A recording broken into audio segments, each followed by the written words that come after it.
मौका मिलना चाहिए और ये मौका देना चाहिए। और उसमें होता क्या है कि एक हाफिज़ तो तरावी। दोस्तों नमस्कार, आदाब। मैं राजू राइन, आप देख रहे हैं भारत के राज। आज होली का दूसरा दिन है और रमज़ान भी है और जुमा की नमाज भी हुई और हम आपको तस्वीर खगड़िया मुर्गियाचक मस्जिद से दिखा रहे हैं, जहां पर कि आपके सामने मौजूद हैं इस मस्जिद के इमाम। हम नाम भी सर से पूछना चाहेंगे, लेकिन फ़िलहाल हम ये कहना चाहेंगे कि जिस तरह से बिहार में एक माहौल क्रिएट किया जा रहा था और अभी लगातार पोस्ट में आ रहा है कि 10% और 90% की फ़र्क जो है वो साफ पता चल गया है और ये होली का त्यौहार 90% लोगों की संपन्न हुई है। तो सर से जानने का प्रयास करेंगे। सबसे पहले स्वागत है सर इमाम साहब, तो क्या कहेंगे होली पर खास करके? शुक्रिया। होली अभी अभी कल भी हुआ है और आज भी होली है। और इस साल जो है होली और रमज़ान का जुमा ये दोनों एक साथ हुआ। तरह तरह की बातें आ रही थी जी। हाँ, तरह तरह के अफवाहें उड़ाए जा रहे थे कि इस होली और जुमा में पता नहीं क्या होगा।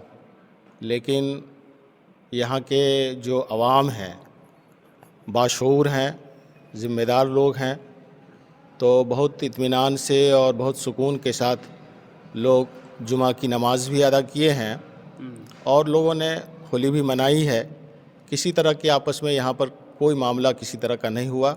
लोग बड़ी खुशी के साथ इसको मनाए और इस सिलसिले में हम समझते हैं कि मौजूदा हुकूमत जो है उसका भी इसमें बड़ा अहम रोल रहा है और वो पूरे तौर पर चाक चौबंद रहे, मुतहर्रिक रहे और ज़िम्मेदारी के साथ जो है इस काम को करते रहे।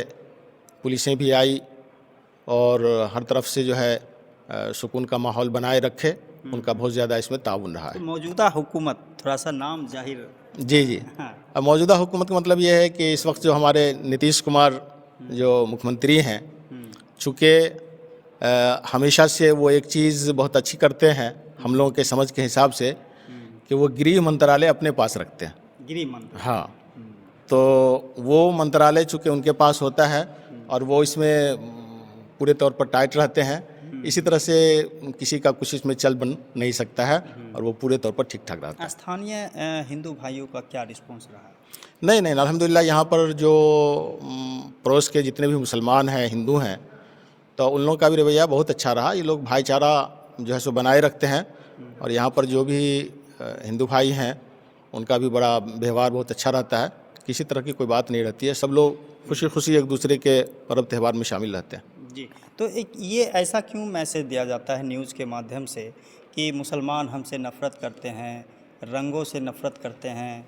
ये इस तरह का मैसेज क्यों क्यों दिया जाता है बार बार? ये असल मामला कुछ और है। असल है कि कुछ एक तरह से कह लीजिए कि छोट भैया टाइप के जो लोग हैं ना, ये असल में चाहते हैं कि माहौल बिगड़े। हाँ, माहौल को ख़राब करें। तो इसकी वजह से इस तरह की हवाएं देते हैं, इस तरह की बातें करते हैं।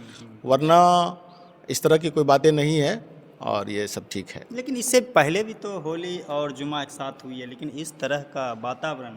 हाँ, अभी असल में एक तरह से माशरे में इतना नफ़रत घोला जा रहा है और उस नफ़रत के घोलने की वजह से ये सारी बातें आती है। वरना हम लोगों ने तो बहुत मौका पर देखा है पिछले में भी कि अरे जुमा नहीं आया तो रमज़ान तो हर साल आ ही जाता था या ज़्यादातर आ जाता है, कह लीजिए। और इस साल तो रमज़ान भी के साथ साथ जुमा भी आ गया है। तो वो माहौल तो एक तरह से रहा है, कोई सी बात नहीं रही। कुछ भी नहीं। नहीं, बहुत बहुत बहुत बेहतर रहा है। तो जैसा कि देखिए इमाम साहब आपसे बात कर रहे थे, जैसा कि लगातार अब 13 तारीख तक लोग एक संदेह लोगों को लगा हुआ था कि कहीं न कहीं माहौल ऐसा ना हो कि एक दूसरे में झगड़ा हो, लेकिन ऐसा कहीं कुछ नहीं देखा गया। और खगड़िया मुर्गियाचक और थाना रोड में भी कहीं हिंदू भाई जो नेता थे वो मस्जिद के पास आए और कहीं घंटों भर समय दिए और मस्जिद जो जुमा होती है उस नमाज के वक्त जो देखिए ये कितना बड़ा दिल उनका है और जिस तरह से वो दिल दिखाए, तो उसके लिए क्या कहेंगे जो हिंदू भाई खास करके उनको क्या कहेंगे? नहीं, ये तो समझिए तो मुबारकबाद के ये लोग मुस्तहिक हैं कि इनको जितना भी मुबारकबाद दिया जाए कम है कि वो अपने उस त्यौहार के बावजूद मुसलमानों को नमाज में या इस तरह से आने जाने में किसी तरह की कोई दिक्कत परेशानी नहीं हुई और वो लोग भाईचारा बनाए रहे।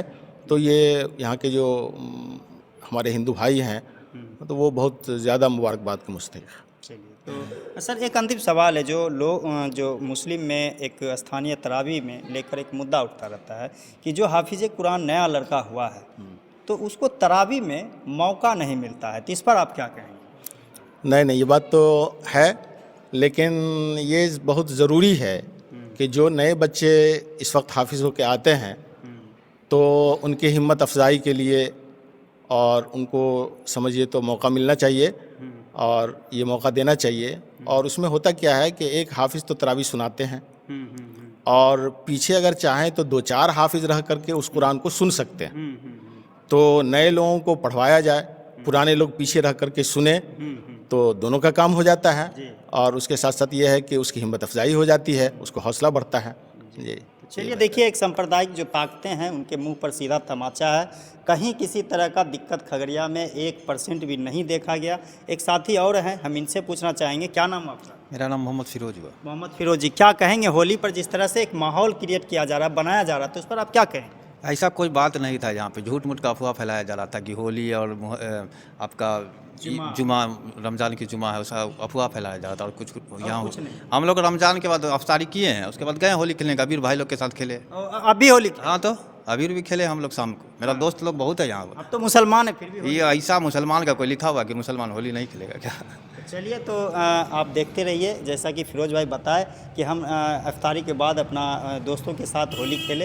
हालांकि कोई अगर प्यार से रंग दे, अगर प्यार से कोई ले तो इसमें कोई दिक्कत नहीं है, लेकिन हाँ, ज़बरदस्ती रंग देना बिल्कुल गलत है और ज़बरदस्ती देना भी नहीं चाहिए। अगर किसी को हो सकता है एलर्जी हो रंग से, किसी को परेशानी हो, तो आप उसको कैसे दे सकते हैं? ये समझदारी की बात है, लेकिन लोग कुछ समझते नहीं, ऐसा सोचते हैं कि ये मुसलमान है, इसको जानबूझकर ऐसा करो। लेकिन ये बिल्कुल जो अच्छे लोग हैं, जो सामाजिक लोग हैं, जो जिम्मेदार लोग हैं, ऐसा कभी आपको इजाज़त नहीं देंगे। तो देखते रहिए भारत की आवाज़। अगर अच्छा लगा तो लाइक करें, शेयर करें, चैनल को फॉलो करें। नमस्कार।